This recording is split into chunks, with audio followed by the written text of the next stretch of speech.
विठल गारू, राजन गारू, मेरे परम मित्र डॉक्टर राजा रेड्डी गारू महाराज जी, बेले महाराज, और मंच के सामने बैठे हुए अनेक गांवों से आए हुए सरपंच, विद्वान वैद्य, डॉक्टर्स और सभी आयुर्वेद प्रेमी मित्रों,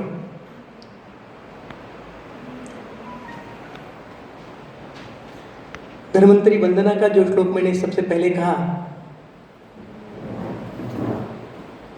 उसका अर्थ ऐसा है कि उस धन्वंतरी की हम वंदना करते हैं जो आदि देव है और सूर और असुरों का दोनों के द्वारा वंदित है। ऐसे देवों के वैद्य को हम नमन करते हैं। नमामि धन्वंतरि मादिदेवम सुरासुरैर वंदित पाद पद्मम। दुनिया के जरा, रोग, वेदना और मृत्यु के नाशन का उपाय जिनके पास है, ऐसे आरोग्य धन के देवता धन्वंतरि की आज जयंती है। धनत्रयोदशी के इस शुभ मुहूर्त पर आराधना आयुर्वेद वेलनेस सेंटर में एक धन्वंतरि पूजन का कार्यक्रम जो रखा है, वो निर्देशक है हम सब लोगों के लिए सही मायने में धन आरोग्य है। और इसको छोड़कर सिर्फ धन के अगर हम पीछे रहे तो जो डिसऑर्डर्स होते हैं, उन डिसऑर्डर्स को हम लाइफस्टाइल डिसऑर्डर्स कहेंगे। मुझे मेरे परम मित्र डॉक्टर राजा रेड्डी ने ऐसे बताया कि आज मुझे थोड़ा इसके ऊपर बात करनी है। मुझे पता है कि बहुत समय हुआ है, ज़्यादा समय हमारे पास नहीं है, लेकिन इस सेंटर का, इसकी थोड़ी सी पूर्व पट्टिका बताता हूँ। मैं डॉक्टर राजा रेड्डी का क्लासमेट रहा हूँ। पीजी में पढ़ते समय हम लोग साथ में जामनगर में पढ़ते थे। IPGT एंड RA, जिसका नाम शायद आपने सुना नहीं होगा, एक ऐसा मूर्धन्य संस्थान आयुर्वेद का है जो सिर्फ भारत में नहीं बल्कि पूरी दुनिया में एक टॉप मोस्ट यूनिवर्सिटी तरीके से गुजरात आयुर्वेद यूनिवर्सिटी की पहचान है। और इसमें का पोस्ट ग्रेजुएट ट्रेनिंग सेंटर में डॉक्टर राजा रेड्डी ने अपना पूरा पीजी का पूर्ण अभ्यासक्रम पूर्ण किया। और इस पीजी के होने के बाद में मैं उनको जैसे देखता हूँ, एक दिन भी बिना गंवाए इस भैंसा के भूमिपुत्र ने यहीं के रुग्णों की सेवा का व्रत लिया है।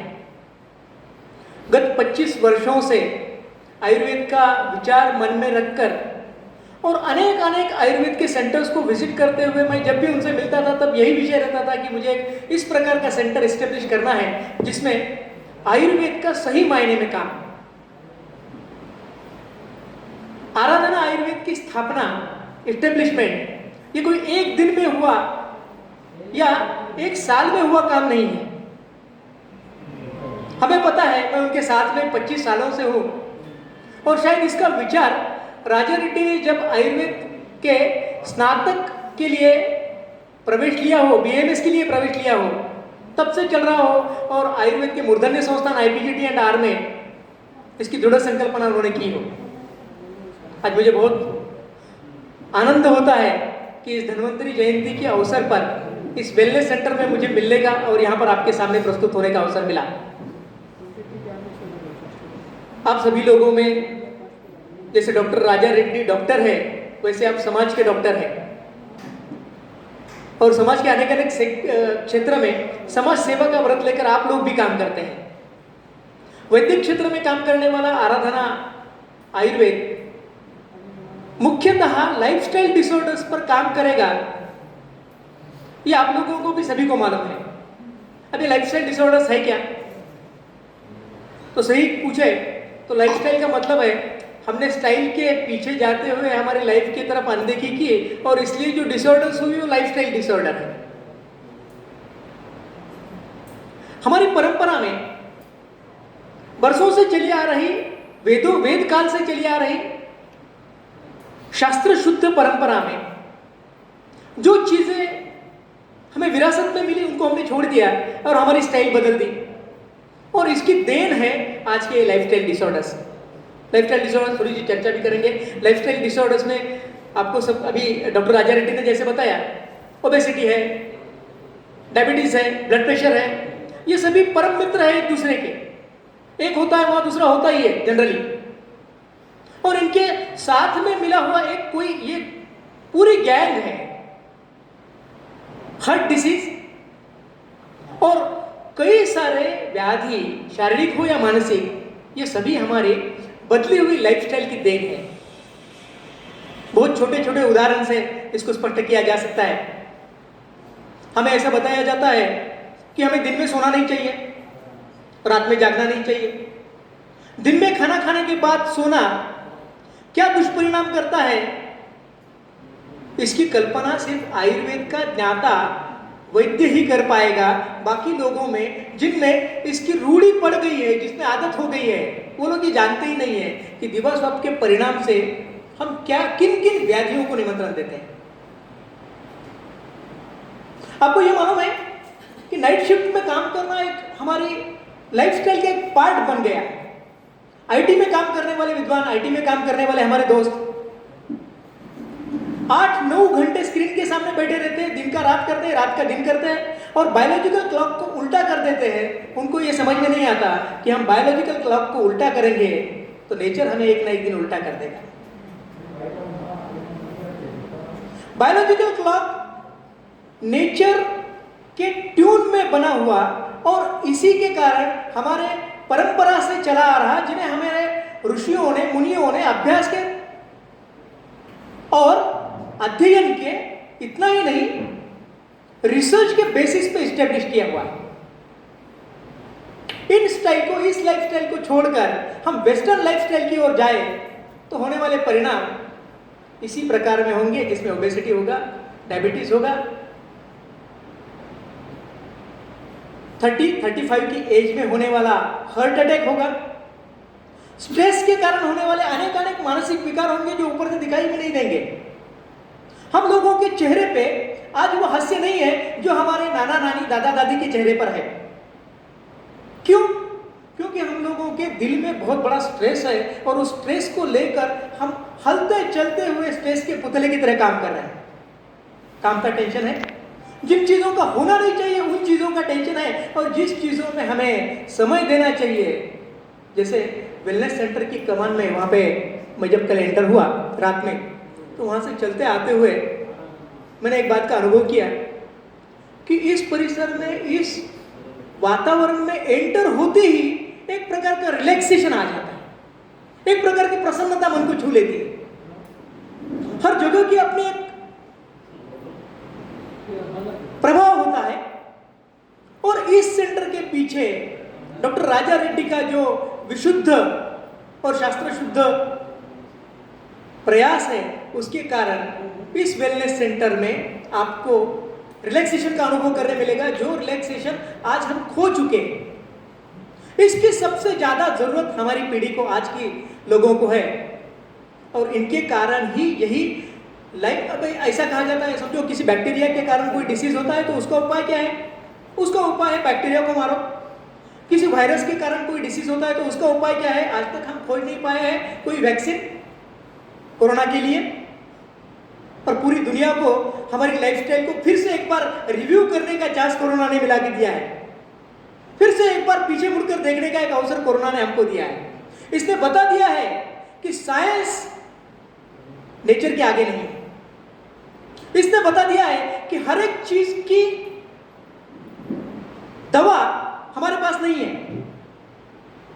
और हमारे पास सबसे बेस्ट उपाय है हमारी लाइफस्टाइल।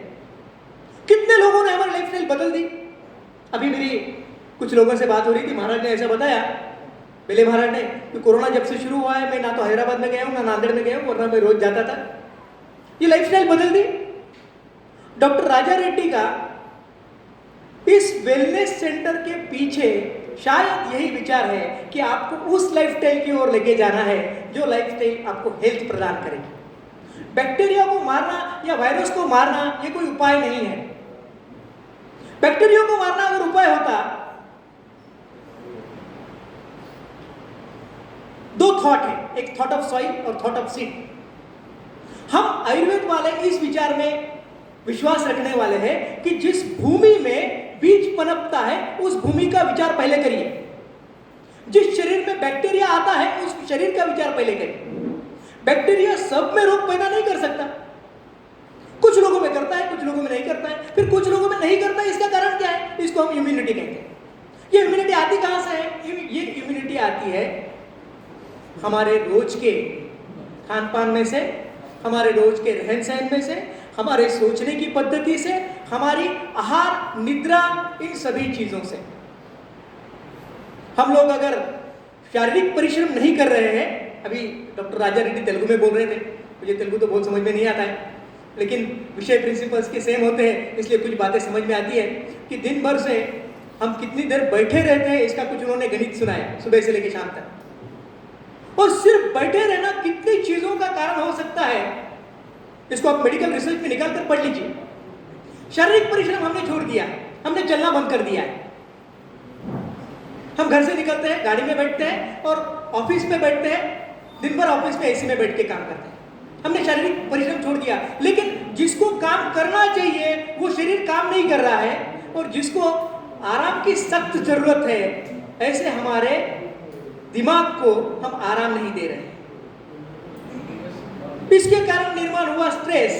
आप 15 मिनट तक व्यायाम करिए, योगा का हॉल है, सूर्य नमस्कार, अगर आप 12 सूर्य नमस्कार करते हैं सूर्य के नाम के साथ में, तो 12 सूर्य नमस्कार करने से जो रिलैक्सेशन आपका होगा, ये शरीर का रिलैक्सेशन मन में परिवर्तित होता है। योगा का मुख्य बेस जो है वो इस प्रकार से है कि मन का रिलैक्सेशन और शरीर का स्ट्रेस, ये दोनों एक दूसरे से जुड़े हुई चीजें हैं। हम शरीर का ध्यान रखते नहीं है, हम मन का ध्यान रखते नहीं है, और इसलिए इन स्ट्रेस रिलेटेड सभी चीजों का परिणाम कुछ ना कुछ समय के बाद ओबेसिटी में परिवर्तित होता है। डायबिटीज है क्या? क्यों होता है?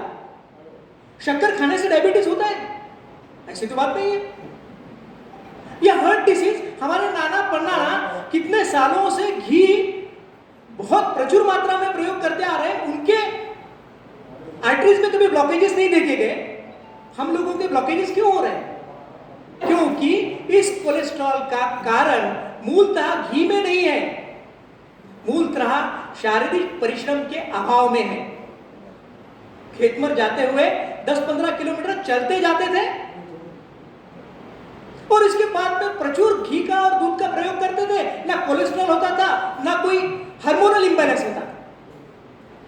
हाइपोथायराइडिज्म की गोली खाते खाते हम थक जाते हैं, लेकिन थायराइड का कुछ बैलेंस इक्वेशन में नहीं आता है। इस थायराइड का आंसर, हाइपोथायराइड का आंसर गोली खाने में नहीं है मित्रों।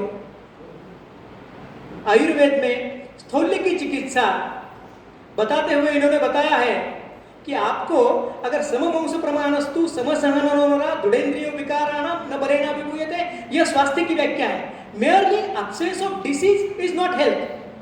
आपको कोई डिसीज नहीं है इसका मतलब आप हेल्दी है। WHO ऐसा कहता है कि आपको अगर हेल्थ की सही मायने में जानकारी लेनी है तो complete physical, mental, social, spiritual health की कल्पना करिए। हम लोगों में से कितने लोग इस व्याख्या के अनुसार हेल्दी नहीं है, इसकी जांच पड़ताल आप खुद कर सकते हैं। क्या हम कंप्लीटली स्पिरिचुअली हेल्दी हैं? क्या हम सोशली हेल्दी हैं? मेरे दिमाग में कोई निगेटिव विचार आते हैं तो ये मेरे मेंटल इलनेस को बताता है। इसका परिणाम शरीर पर नहीं होगा, इसका परिणाम शरीर पर जरूर होना है, जिसको हम स्ट्रेस कहते हैं। ये इसकी उपज है जिसका परिणाम शारीरिक व्याधियों में हमें दिखता है। योगा ने ऐसा कहा कि योगे मोक्षे च सर्वासाम वेदनानाम अवर्तनम, मोक्षे निवृत्ति निश्चेष, योगो मोक्ष प्रवर्तक। सभी वेदनाओं का, सभी पेन्स का, सभी इलनेस का उत्तर दो चीजों में, एक योग में और दूसरा मोक्ष में।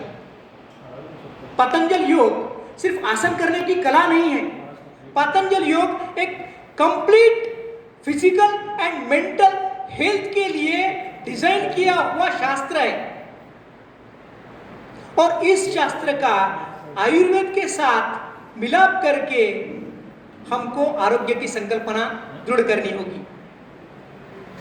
जिस प्रकार से पूरी वेदनाओं का अंत मोक्ष है, उसी प्रकार से इस मोक्ष का प्रवर्तक योग है, ऐसा आयुर्वेद शास्त्र में लिखा है। योग के बिना आयुर्वेद अधूरा है, और इसलिए इस वेलनेस सेंटर में, इस बड़े योगा हॉल का एक बड़ा प्रयोजन है। यहाँ पर आने वाले हर एक रुग्ण को सिर्फ ओबेसिटी यानी वेट लूज करना बात नहीं है। जैसे बैक्टीरिया निर्माण हो तो बैक्टीरिया को मारने वाली एंटीबायोटिक ये उसकी दवाई है, वैसे अगर ओबेसिटी के बारे में सोचा गया तो ओबेसिटी की दवा क्या हो सकती है, क्यों ओबेसिटी निर्माण हुई, वही उसकी दवा है। उसके बारे में सोचिए। जिस कारण से हमारे एक मित्र वैद्य है हितेश भाई, वो हमेशा कहते हैं उनके पास अगर कोई ओबेसिटी का पेशेंट आता है तो वो कहते हैं कि वो लेडी ऐसा बताती है कि देखिए मेरा वजन 10 साल पहले ऐसा नहीं था, अभी इतना बढ़ गया है कि 80, 90, 100 हो रहा है, उसको घटाना है। वो उसको एक प्रश्न पूछते हैं कि बेन, गुजरात में बेन बोलते हैं जैसे यहाँ अम्मा बोलते हैं वैसे, आपने इस वजन को कैसे बढ़ाया, वो थोड़ा मुझे खुल करके खुलासेवार बताइए। तो उसी प्रकार से उसको घटाना है। उत्तर दवाइयों में नहीं, लाइफस्टाइल डिसऑर्डर्स में ट्रायंगुलर ट्रीटमेंट है। इस ट्रायंगल के 3 पार्ट हैं। एक पार्ट है डाइट कंट्रोल। डाइट कंट्रोल को हम मॉडर्न के हिसाब से ना देखें। दूसरा पार्ट है physical exercise, and then comes the role of medicine. सिर्फ मेडिसिन से अगर कोई आपको ऐसा कहता है कि मैं ओबेसिटी आपकी कम कर दूंगा, 4 गोली दिन में खाइए, तो संभावना सिर्फ एक ही है कि वो आदमी झूठ बोल रहा है। कोई दवाई खाने से किसी ओबेसिटी के पेशेंट का वेट लूज नहीं होगा जब तक वो वेट बढ़ाने वाले कारण यानी आहार और विहार को ठीक नहीं किया जाए। आयुर्वेद इसी की तो बात कहता है। आयुर्वेद बात करता है दिनचर्या की, आयुर्वेद बात करता है ऋतुचर्या की। दिनचर्या माने सुबह उठने से लेकर दूसरे दिन सुबह उठने तक जो किया जाए, उत्थाय उत्थाय सततम स्वस्थेन आरोग्यमिच्छना धीमताय तनुष्ठेयं तत्सर्वं संप्रवक्ष्यते। आयुर्वेद क्या बताता है कि आज उठने से लेकर कल उठने तक बुद्धिमान आदमी को जो करना चाहिए वो सब आयुर्वेद बताता है, और उस लाइफस्टाइल का या उस प्लानिंग का मूर्तिमंत स्वरूप आराधना वेलनेस सेंटर होगा, इसमें मुझे बिल्कुल भी संशय नहीं है। डॉक्टर राजा रेड्डी के इस वेलनेस सेंटर के बारे में एक बात सबसे अनूठी है, आपको कई सारे इस प्रकार के हेल्थ सेंटर्स मिल जाएंगे। जिस हेल्थ सेंटर में उस हेल्थ सेंटर की परिकल्पना करने वाला कोई व्यक्ति आयुर्वेद का ज्ञाता होता ही नहीं है। यानी बिना आत्मा के शरीर जैसे हो वैसे सिर्फ एडवर्टाइजिंग के लिए किए जाने वाले हेल्थ सेंटर से यह हेल्थ सेंटर, मैंने कई सारे हेल्थ सेंटर देखे हैं, कई सारे इस प्रकार के उपक्रम देखे हैं, लेकिन आज हमारी सुबह बात हो रही थी डॉक्टर राजा रेड्डी से भी और यहाँ के डॉक्टर अरुण से भी। यहाँ पर काम करने वाले एक डॉक्टर हैं, केरला से आए हैं। केरला की पूरी टीम यहाँ पर है जो आपको केरलियन पंचकर्म का पूरा के पूरा बेनिफिट देगी। तो डॉक्टर अरुण से बात होते हुए मैंने यही बताया कि मैंने कई सारे सेंटर्स ऐसे देखे हैं जिसमें आयुर्वेद की आत्मा नहीं है। इस सेंटर में एक हर्बल गार्डन है, इस सेंटर में एक योगा हॉल है, इस सेंटर में आयुर्वेद के अनुसार आहार देने वाला एक रेस्टोरेंट है, इस सेंटर में केरलीय पंचकर्म की पूरी सुविधा देने वाला एक पंचकर्म का पूरा के पूरा डेवलप्ड सेंटर है। पंचकर्म हमारी चिकित्सा का एक अभिन्न अंग है। दिनचर्या में जिस प्रकार से सुबह उठने से लेकर कितने बजे उठना चाहिए और क्या क्या करना चाहिए क्या नहीं करना चाहिए, डूज एंड डोंट्स बताए जाते हैं, वैसे ऋतुचर्या में यानी सीजनल वेरिएशंस में हमें क्या नहीं करना चाहिए क्या करना चाहिए इसके बारे में ऋतुचर्या बताती है। इसमें 3 पंचकर्म प्रमुख आते हैं। शरद ऋतु जो अभी अभी खत्म हो रहा है या चल रहा है ऐसा मान सकते हैं। इस शरद ऋतु में किया जाने वाला विरेचन, वर्षा ऋतु में की जाने वाली बस्ती, ऋतु में फरवरी मार्च के आसपास किया जाने वाला वमन। इनसे अगर बॉडी का क्लींसिंग होता है तो पूरे साल भर आपको किसी भी व्याधि के डर में रहने की जरूरत नहीं होगी। हमारा शरीर स्वस्थ कैसे रह सकता है? तो पंचकर्मा के क्लींसिंग मेथड से और आयुर्वेद के दिनचर्या और ऋतुचर्या से। बहुत ज़्यादा समय नहीं लूंगा, लेकिन एक दो तीन चीज़ें आपके सामने रख के इस विषय को पूरा करूंगा। आपके पास अगर कुछ प्रश्न है तो बाद में हम बात कर सकते हैं। एक मुख्य विषय ऐसा है, कहते हैं कि डाइट में हम तो कुछ खाते नहीं है,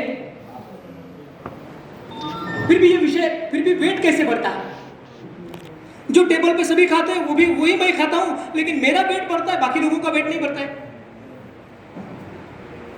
हमारी लाइफस्टाइल में fast food, packed food, preserve foods, इसको निकालने की बहुत ज्यादा आवश्यकता है।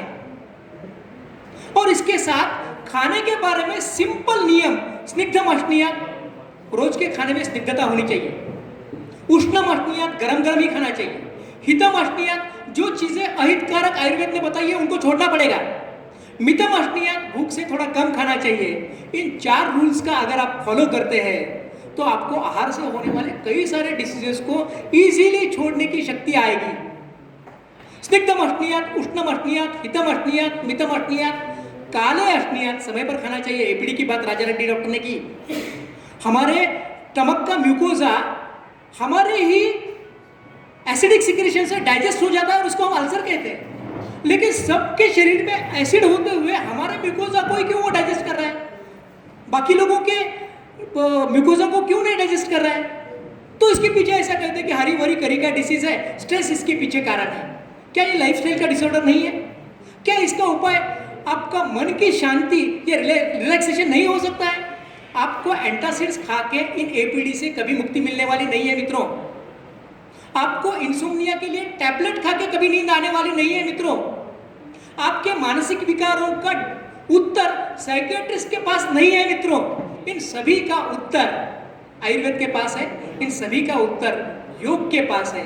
और मैं ऐसे मानता हूं कि इन सभी का उत्तर आराधना आयुर्वेद और वेलनेस सेंटर के पास है, डॉक्टर राजा रेड्डी के पास है। आप लोगों के दिल में बहुत सारे आयुर्वेद के प्रश्न होंगे। मैं 25 सालों से आयुर्वेद के क्षेत्र में हूँ। अभी एक आयुर्वेद कॉलेज का डीन हूँ। 6 सालों से गुजरात में हूँ, इसलिए लैंग्वेज का थोड़ा सा ऊपर नीचे हो जाता है। मराठी में पढ़ा हूँ, गुजराती में पढ़ाता हूँ और आज तेलुगु सुन रहा हूँ।